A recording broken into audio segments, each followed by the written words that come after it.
حدیث نمبر 6421 حضرت ابو ہریرہ رضی اللہ عنہ سے مروی ہے، رسول اکرم صلی اللہ علیہ وسلم نے فرمایا، سوموار اور جمعرات کے دن جنت کے دروازے کھول دیے جاتے ہیں، پس ہر اس شخص کی بخشش ہوتی ہے جو اللہ تعالیٰ کے ساتھ کسی کو شریک نہ ٹھہرائے، مگر وہ شخص جو اپنے مسلمان بھائی سے کینہ رکھتا ہو۔ پس کہا جاتا ہے ان دونوں کا معاملہ مؤخر رکھو حتیٰ کہ آپس میں صلح کر لیں،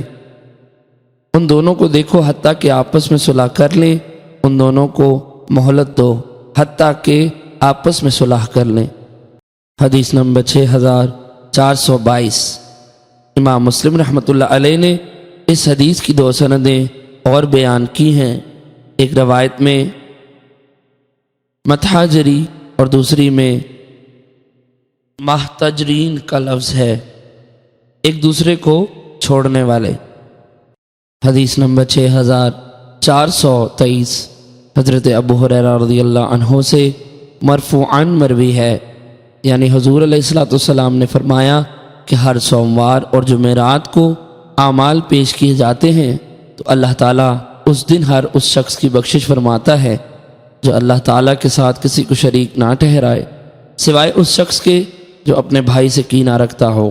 کہا جاتا ہے ان کو مہلت دو حتیٰ کہ آپس میں صلح کر لیں، ان کو مہلت دو حتیٰ کہ آپس میں صلح کر لیں۔ حدیث نمبر 6424 حضرت ابو ہریرہ رضی اللہ عنہ سے مروی ہے، وہ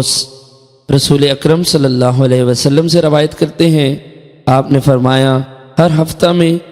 2 بار یعنی سوموار اور جمعرات کے دن لوگوں کے اعمال پیش کیے جاتے ہیں، پس ہر مومن بندے کی بخشش ہوتی ہے